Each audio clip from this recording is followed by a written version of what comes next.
এখন থেকে প্রায় 15-20 বছর আগে হবে। সেলুনে চুল কাটতেছে। আমার চুল কাটা অবস্থায় এই যে ঢাকা যাইতে ব্রিজ যে পরে ভৈরব ব্রিজ জানেন না, যেমন এই ব্রিজের পাশে এক মাদ্রাসায় আমি তখন পড়াইতাম, আর পাশে এক মসজিদে জুমার নামাজ পড়াইতাম। আমার চুল কাটতেছে এক সেলুনে। যে বেদাতি আমি জানতাম না। হে আমার এক পর্যায়ে কয়, হুজুর একটা প্রশ্ন করতাম, হুজুর কোনো মাইন্ড করবেন না। আমি বললাম, এখন চুল কাটতেছো, কি প্রশ্ন? তুমি প্রশ্ন করবা কেমন, আমি জবাব দেবো কেন? নাই হুজুর, একটা প্রশ্ন বলি হুজুর। আমি নিষেধ করার পরেও সে বলছে, জিজ্ঞেস করলো, হুজুর একটু বলেন তো দেখি কোন সূরার ভিতরে মিম নাই? আমার মনে হয়েছিল তখন আসমান যেমন বাইঙ্গা আমার উপরে পড়ছে, কারণ এই প্রশ্নের জবাব তখন আমার বাপদাদা 14 গোষ্ঠীও মনে জানতো না। আমার কাছে এমন লাগছে, কোন সূরায়? আপনারা মনে ঘুমাইছেন, মিম নাই। আমি মনে মনে খতমে ইউনূস পড়া শুরু করছি, লা ইলাহা ইল্লা আনতা সুবহানাকা ইন্নী কুনতু মিনাজ জালিমিন। আল্লাহ, এখন এর মতো শিলবেড়ার কাছে বেজ্জত হইমু। হে আমারে কই কোন সূরাত মিম নাই? হে আমার একটু পরে পরে হুজুর বলেন না। আই রে, কি বিপদে যে পড়লাম। তা আমি এক পর্যায়ে ঘাবড়ে রাখ, হুজুর কি হয়েছে পারেন না? হ্যাঁ মোটামুটি মনে বুঝে লাইছে আর কি, পারেন না। আমি বলি, আরে বেটা আসুন, আমি পড়ছি হাটহাজারি মাদ্রাসায়,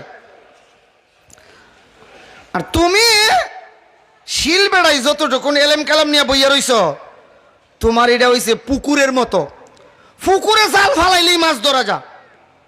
আর আমরা হাটহাজারি যারা পড়ছি, কারণ এর সাথে এখানে নম্রতা ভদ্রতা তাওয়াজু দেখাইলে চলবো। আর তাকাব্বুরু ইলাল মুতাকাব্বির তাওয়াজুন।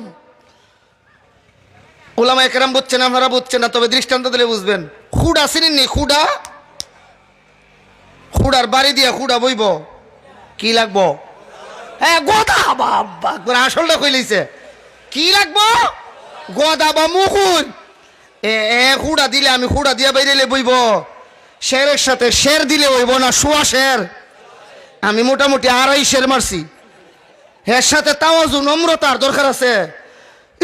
আমি কই না, শো তোর এলেম হইল পুকুরের মতো, এটা জাল ফালাইলি মাছ ধরা যা। আর আমরা যারা হাটহাজারি পড়ছি, দেওবন্দে পড়ছি, এরার এলেম হইল সাগরের মতো, সাগরে জাল ফালাইলেই মাছ ধরা যায় না। তুই যে প্রশ্ন করছস এটার উত্তর আছে, তবে সাগরের কোন কিনারাতে গিয়া রইছে খুঁজা পাইতাছি না, একটু সময় লাগবে, ধৈর্য ধর। এ করি বাবারে বাবা, হুজুর কই কি? কিছুক্ষণ পরে আমি মনে মনে কইলা, ই কথা কইয়া তো বুঝ দিয়া যাইতাম পারতাম না। আমি মনে মনে খতমে ইউনূস বাদ দিয়া এবার কই আচ্ছা একখান সূরা তিলাওয়াত করে দেখিছেন। আস্তে করে শুরু করলাম, আউযু বিল্লাহি মিনাশ শাইতানির রাজিম, বিসমিল্লাহির রহমানির রহিম, ইন্না আ'তাইনাকাল কাউসার ফাসাল্লি লিরাব্বিকা। ফাসাল্লি না,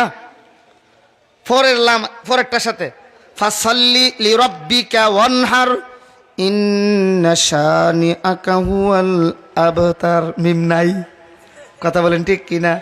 আমি মনে মনে তালাশ কইরা যখন পাইলাম, আল্লাহর শুকরিয়া আদায় করে তারে বললাম, ভাইছি রে ভাইছি, হলো ভাইছেন। আর এটা আটলান্টিক মহাসাগরের কিনারে গিয়ে রইছেন, আনতে ধরে আনতে সময় লাগছে। বেটা তুলারা শিলুক দিয়ে বাড়ি চালান দিয়া বাইর করে আনছি। হুজুর কোনছেন কিতা? আমি কই সূরা কাউসারের ভিতরে মিম নাই। বলেন সূরা কাউসারের ভিতরে? আচ্ছা বুঝা থাকলে কোন, হ্যাঁ যে আমার প্রশ্ন করছেন জানতো, জানাই তো। কত নম্বরটা? 2 নম্বরও না, 3 নম্বর। বলেন জানতো, জানাই তো, আমার হিকাই তো, হ্যাঁ আটকাই তো। এমন দেখবেন আমরা সমাজে কিছু পেনশন প্রাপ্ত সাদা দাড়িওয়ালা মুরব্বী আছে, তাই যে জীবনে কত বেড়ার ক্ষেতের আইল কাটছে, আর কত বেড়াতে ঘুষ খাইছে, সুদ খাইছে, ওই 50 টাকার আরু আর দিত গিয়া তাই 1250 টাকা লইছে। এখন মসজিদে গিয়া কয়, ইমাম সাহেব সুদ করে বাড়ির দাওয়াত খায় কিরা ঘুষ